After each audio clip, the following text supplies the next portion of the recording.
The crystal chandeliers of the Golden Dragon restaurant cast dancing shadows across the mahogany tables, where Manhattan's elite gathered to feast on authentic Szechuan cuisine.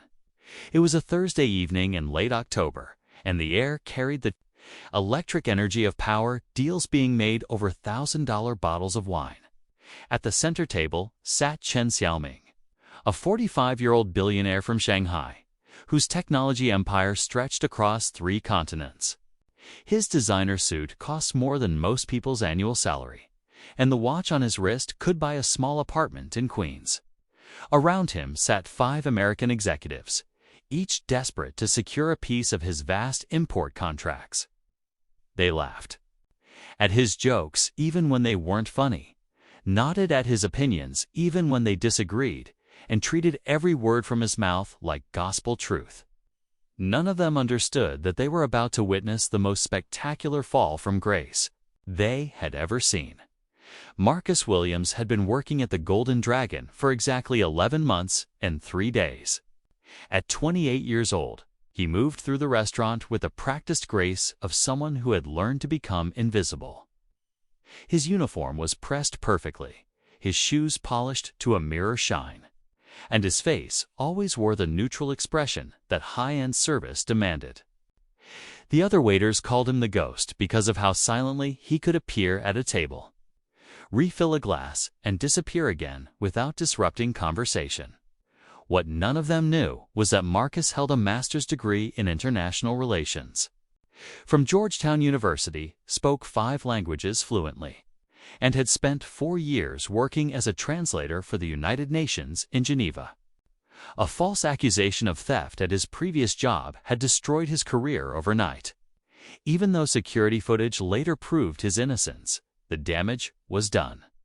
No international organization wanted to hire someone who had been accused of stealing, even if the charges were dropped.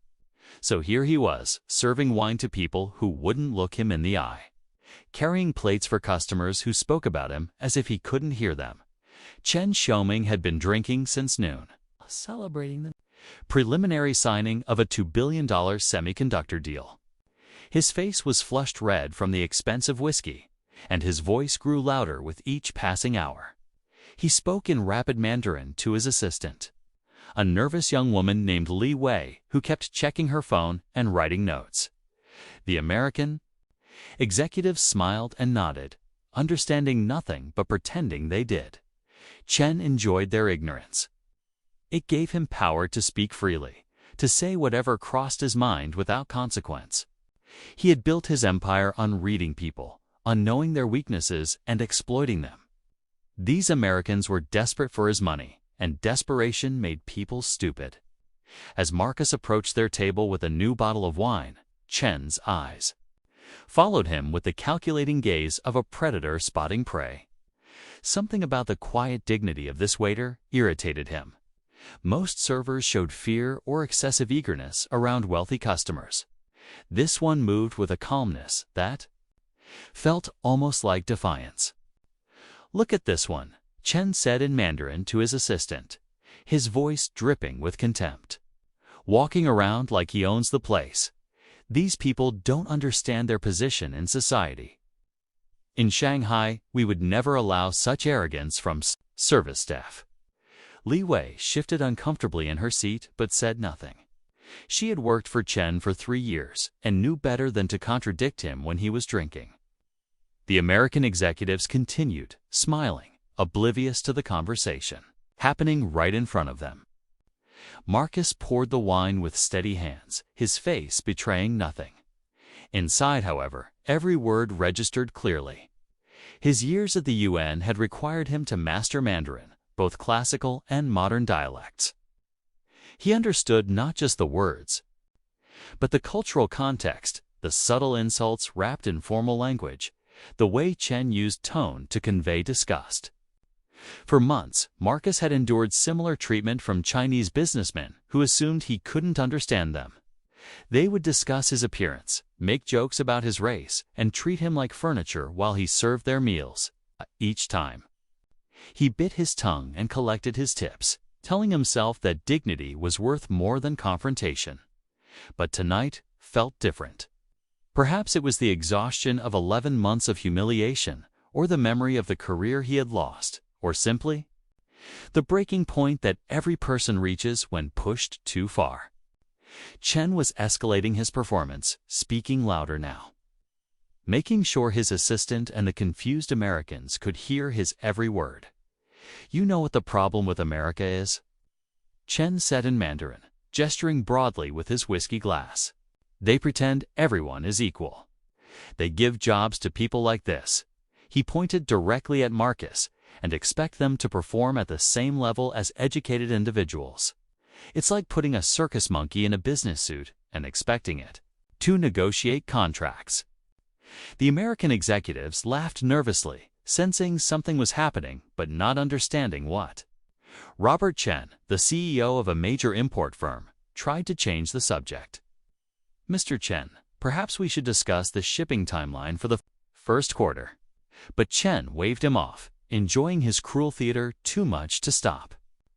"These people," Chen continued in Mandarin, his voice growing more venomous, "they think serving food in an expensive restaurant makes them sophisticated.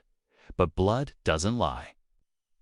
You can dress them up, teach them to carry plates, but underneath they're still what they've always been, inferior."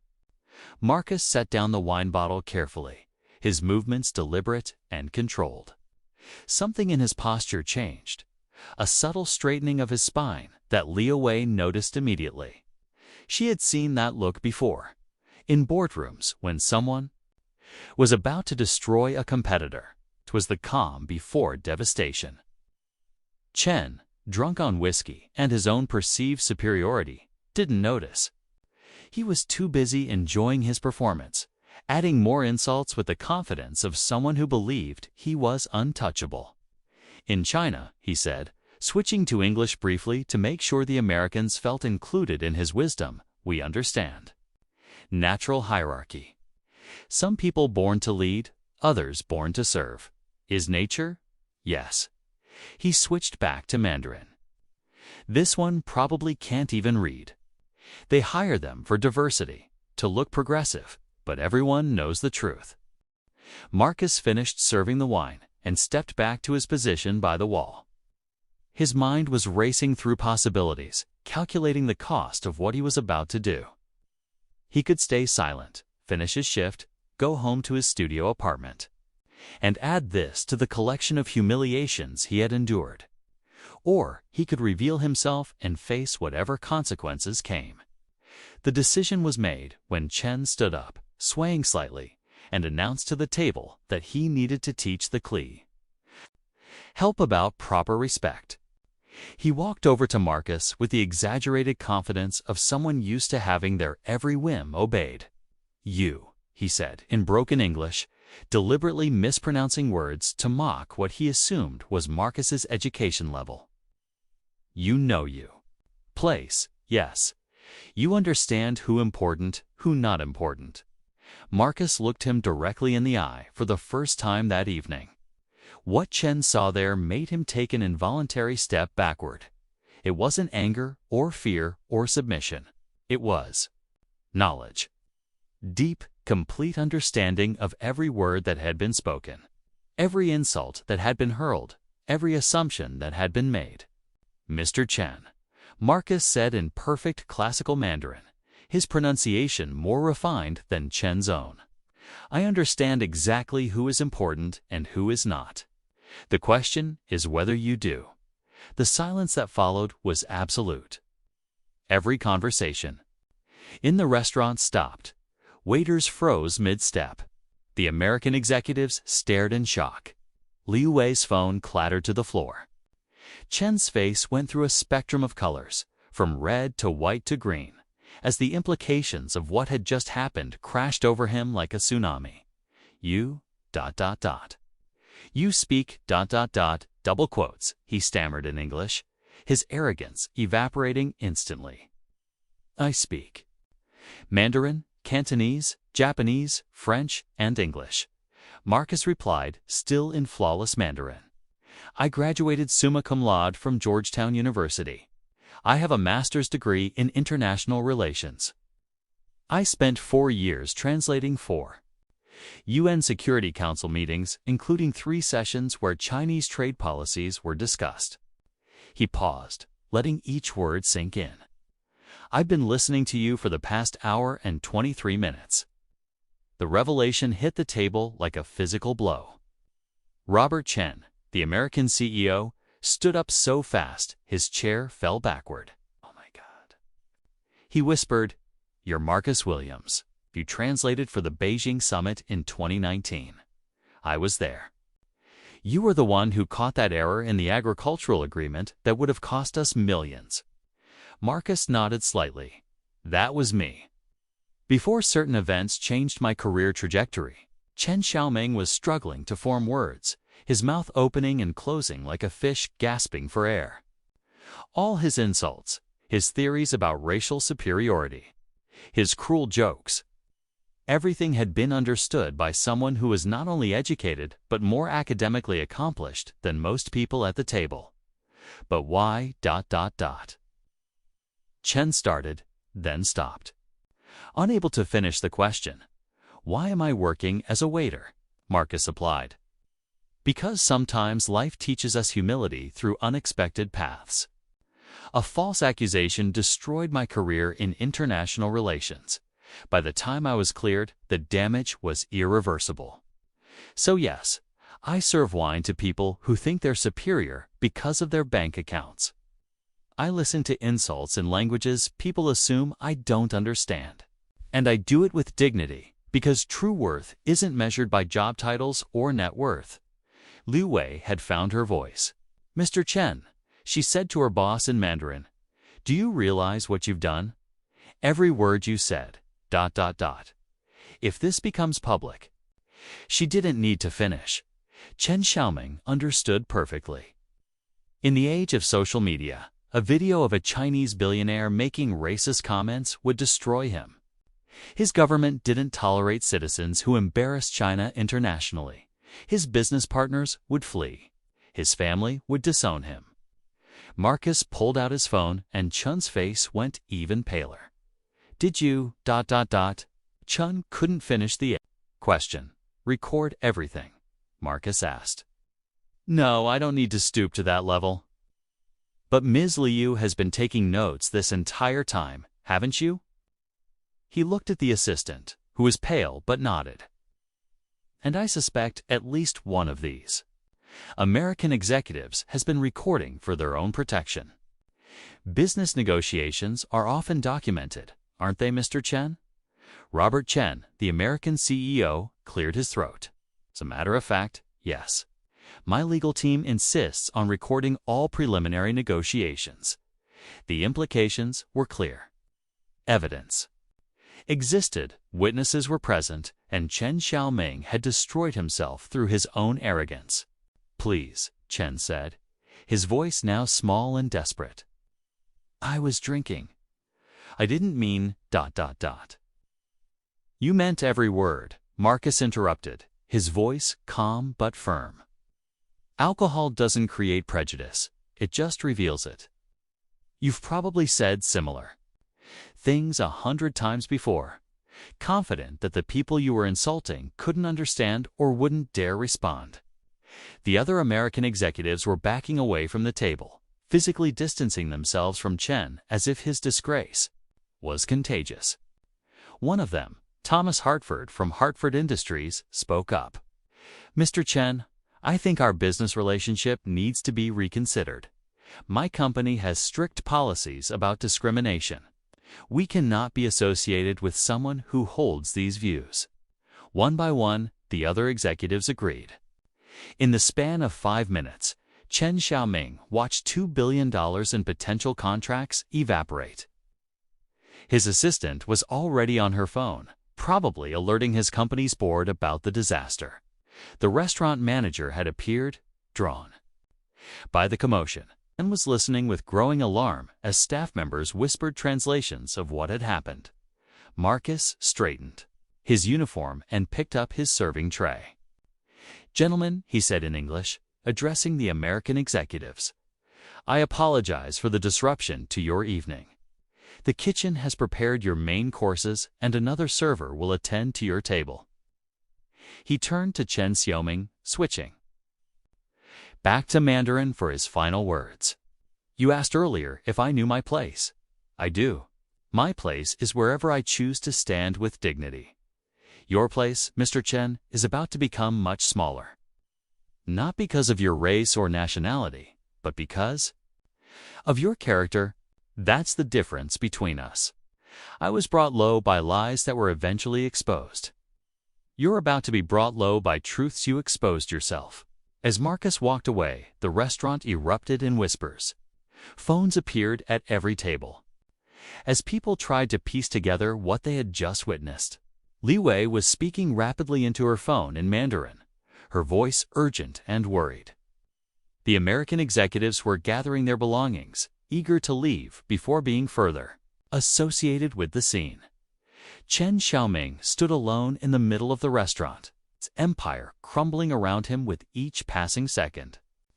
He had arrived that evening as a king of industry, surrounded by people desperate for his approval. He would leave as a pariah, his reputation destroyed by his own words, his prejudice exposed for all to see. The next morning, the story had spread through both American and Chinese business communities like wildfire. Billionaire's racist rant exposed by multilingual waiter. Read the headlines. Chen's company stock dropped 12% in Asian markets. The Chinese consul general issued a statement distancing their government from his views. 3 major American corporations canceled their contracts with his company. Marcus received over 50 phone calls before noon. Job offers from multinational corporations, speaking engagements at universities, book deals from publishers who wanted his story. He turned them all down. Instead, he kept his job at the Golden Dragon, but with a difference. The restaurant owner, horrified by what had happened, made him a partner and consultant on cultural relations. 3 months later, Marcus stood before a packed auditorium at Columbia University, telling his story to business students. The lesson isn't about revenge or humiliation, he said to the rapt audience. It's about the danger of assumptions. Mr. Chen assumed that because I was black and working as a waiter, I was uneducated and inferior. That assumption cost him everything. How many opportunities do we miss? How many valuable people do we dismiss? Because of our preconceptions? In Shanghai, Chen Xiaoming sat in his empty office, his company reduced to a quarter of its former size. His wife had filed for divorce. His children refused to speak to him. The Chinese business community had effectively exiled him. He spent his days reading the thousands of comments on social media, each one a reminder of how completely he had destroyed himself. The comment that hurt most was from a young Chinese student. He had everything: money, power, respect, and he lost it all because he couldn't see the humanity in another person. What a waste. Marcus continued working at the restaurant for another year, during which time it became famous as a symbol of dignity triumphing over prejudice. Customers came from around the world, hoping to meet the waiter who had stood up to a billionaire. He treated each of them with the same professional courtesy, never letting his story become more important than his service. He established a foundation for workers in the service industry who had been discriminated against, using the speaking fees he eventually accepted to fund legal support and education programs. The Marcus Williams Protocol became standard training in hospitality schools, teaching that every customer and every worker deserved equal respect regardless of their apparent status. Chen Xiaoming attempted a public apology 6 months after the incident, but it only made things worse. His prepared statements sounded hollow, his claims of change unconvincing. The business world had moved on without him, his empire carved up by competitors who had been waiting for him to fall. A year after that night at the Golden Dragon, Marcus received a letter forwarded from the restaurant. It was handwritten in careful English from Chen Xiaoming. Mr. Williams, it read, do not expect forgiveness or response. I write only to say that you were right. I measured worth by the wrong standards my entire life. I built an empire on intelligence and strategy, but I was too stupid to see the humanity in front of me. You asked if I knew who was important. I know now. Everyone is important. I learned this too late, but perhaps others can learn from my mistake. Your dignity in the face of my cruelty showed more strength than all my billions ever could. I am sorry, not just for that night, but for the 1,000 other nights I dismissed and dehumanized people I considered beneath me. You gave me the education I needed but never wanted. It cost me everything, but perhaps that was the price of a lesson I should have learned long ago. Marcus read the letter twice, then filed it away. He didn't respond. There was nothing to say that hadn't already been said that night in the restaurant. But he kept it as a reminder that even the proudest people could learn humility. Though sometimes the teacher was consequence rather than conscience. The Golden Dragon restaurant now has a plaque by the entrance, installed by the owner with Marcus's reluctant permission. It reads, "Everyone laughed when the Chinese billionaire mocked the black waiter until he replied in Chinese." In this place, we learn that dignity speaks all languages. Respect knows no color, and humanity is the only currency that truly matters. Marcus still works there 3 days a week, now as a managing partner and cultural consultant. He trains new staff not just in service, but in maintaining dignity under any circumstance. His story has become legend in the hospitality industry, proof that sometimes the most powerful person in a room isn't the one with the most money, but the one with the most character. Chen Xiaoming's fall from grace became a cautionary tale in business schools worldwide. Professors use his story to teach about the cost of arrogance, the danger of prejudice, and the importance of treating every person with respect. His name became synonymous with self-destruction through discrimination, a warning to those who mistake wealth for worth. 5 years have passed since that October night when everyone laughed at Chen Xiaoming's cruel jokes. No one is laughing. Now, the billionaire who thought he stood above others fell farther than he could have imagined. The waiter he tried to humiliate stood taller than Chen could ever reach. Marcus Williams continues to serve with dignity, teach with patience, and prove daily that true superiority isn't about race, wealth, or status. It's about how we treat others when we think no one important is watching, forgetting that everyone is important and someone is always watching. The story of that night spreads still, told in boardrooms and classrooms, restaurants and homes, a reminder that assumptions can be dangerous, prejudice can be costly.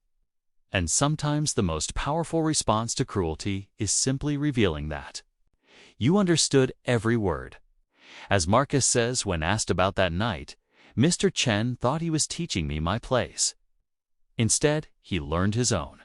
The difference is, I already knew mine. I stood with dignity while serving. He fell from grace while being served. Everyone laughed when the Chinese billionaire mocked the black waiter until he replied in Chinese.